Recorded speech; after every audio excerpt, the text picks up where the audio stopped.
जय श्री राम भक्तजनों। आज मैं उपस्थित हूँ श्री रामचरितमानस वार्षिक पाठ के 51वें दिन की कथा लेकर। वार्षिक पाठ में हम प्रतिदिन 3 दोहे और मंगलवार के दिन 6 दोहों का पाठ करते हैं, जिससे हमारी संपूर्ण रामायण 1 वर्ष से पहले 11 महीने में पूर्ण हो जाती है। जिन भक्तजनों पे समय की कमी रहती है वे प्रतिदिन मात्र 3 दोहे पढ़कर और 10 मिनट लगाकर श्री रामचरितमानस पढ़ने का फल पा सकते हैं और प्रभु श्री रामचंद्र की कृपा दृष्टि पा सकते हैं। श्री रामचंद्र पढ़ने से श्री रामचरितमानस जो तुलसीदास जी द्वारा रचित है, श्री रामचरितमानस पढ़ने से पूर्व हम सभी देव देवताओं का आह्वान करते हैं कि वे भी हमारी श्री रामचरितमानस में सम्मिलित हों और हमें अपना आशीर्वाद प्रदान करें। सर्वप्रथम श्री शिव शंभु और पार्वती माता को निमंत्रण है कि वे भी हमारी श्री रामचरितमानस में सम्मिलित हों, क्योंकि प्रभु श्री राम नाम जो सर्वप्रथम दिया था वह श्री शिव शंभु भोलेनाथ जी ने ही दिया था और उन्होंने प्रथम बार श्री रामचरितमानस श्री पार्वती जी को सुनाई थी तथा उसके पश्चात श्री सरस्वती माता जो ज्ञान की देवी हैं, गणेश जी महाराज जो प्रथम पूज्य हैं और अन्य सभी देव देवताओं सभी गुरुजनों को भी नमस्कार है, उनको निमंत्रण है कि वे भी हमारी श्री रामचरितमानस में सम्मिलित हों और हमें अपना आशीर्वाद प्रदान करें तथा प्रभु श्री रामचंद्र सभी पर अपनी कृपा दृष्टि बनाएं। तो शुरू करते हैं आज की कथा का पाठ। राजा के उपरोहित ही हरि ले गयो बहोरी, ले राखे गिरी खो महू माया करी मती मोह भोरी। मंगल भवन अमंगल हारी, द्रवौ दशरथ अजरे बिहारी। फिर वह राजा के पुरोहित को उठा ले गया और माया से उसकी बुद्धि को भ्रम में डालकर उसने पहाड़ की खो में ला रखा। आप बिरची उपरोहित रूपा, परे ऊजाई ते ही सेजे अनुपा। जागे नृप अन भय बिहाना, देखी भवन अति अचरज मांगना। वह आप पुरोहित का रूप बनाकर उसकी सुंदर सेज पर जा लेटा। राजा सबेरा होने से पहले ही जागा और अपना घर देखकर उसे बड़ा ही आश्चर्य माना। मुनि महिमा मन महु अनुमानी, उठे गविनी जय ही जान निरानी। कानन गयो बाजी चढ़ी ते ही, बुर नर नारी ने जाने के ही। मन में मुनि की महिमा का अनुमान करके वह धीरे से उठा जिसमें रानी ने जान पावे। फिर उसी घोड़े पर चढ़कर वन को चला गया। नगर के किसी भी स्त्री पुरुष ने नहीं जाना।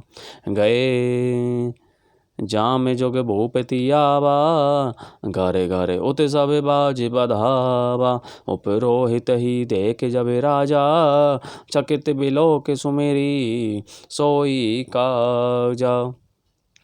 दोपहर बीत जाने पर राजा आया। घर घर उत्सव होने लगे और बधावा बजने लगा। जब राजा ने पुरोहित को देखा तब वह उसे उसी कार्य का सिमरन कर उसे आश्चर्य से देखने लगा। जोगे समय निरपे ही गए दिन तीनी, कपटी मुनि पद रहे मति लीनी। समय जानी उपरोहित आवा, निरपे ही मते सब कही समुझावा। राजा को 3 दिन योग के समान बीते। उसकी बुद्धि कपटी मुनि के चरणों में लगी रही। निश्चित समय जानकर पुरोहित बना हुआ राक्षस आया और राजा के साथ की हुई गुप्त सलाह के अनुसार उसने अपने सब विचार उसे समझाकर कह दिए।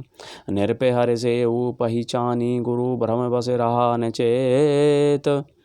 बरे तुरत सत सहस बर, विप्र कुटुंब समेत।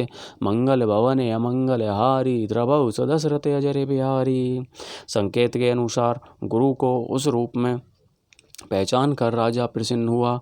ब्रह्मवश उसे चेत ने रहा कि यह तापस मुनि है या काल केतु राक्षस। उसने तुरंत 1 लाख उत्तम ब्राह्मणों को कुटुंब सहित निमंत्रण दे दिया उपरे रोहित जे बिनारे बनाई, छरस चारी विधि जसी श्रुति गाई। माया में ते ही कीनी रसोई, व्यंजन बहुगनी सकई न कोई। पुरोहित ने 6 रस और 4 प्रकार के भोजन जैसा कि वेदों में वर्णित है बनाए। उसने मायामयी रसोई तैयार की और इतने व्यंजन बनाए जिन्हें कोई गिन नहीं सकता। विविध मृगन्हे कर आमी से रांधा, ते ही महूँ विप्र मासु खल सांधा। भोजन कहूँ सब विप्र बुलाए, पद पखारी सादर बैठाए। अनेक प्रकार के पशुओं का मांस पकाया और उसमें उस दुष्ट ने ब्राह्मणों का मांस मिला दिया। सब ब्राह्मणों को भोजन के लिए बुलाया और चरण धोकर आदर सहित बैठाया। परूसन जब ही लाग महिपाला, भय आकाश बानी ते ही काला। विप्र वृंद उठी उठी गृह जाहू, है बड़ी हानि अन्न जनी खाहू।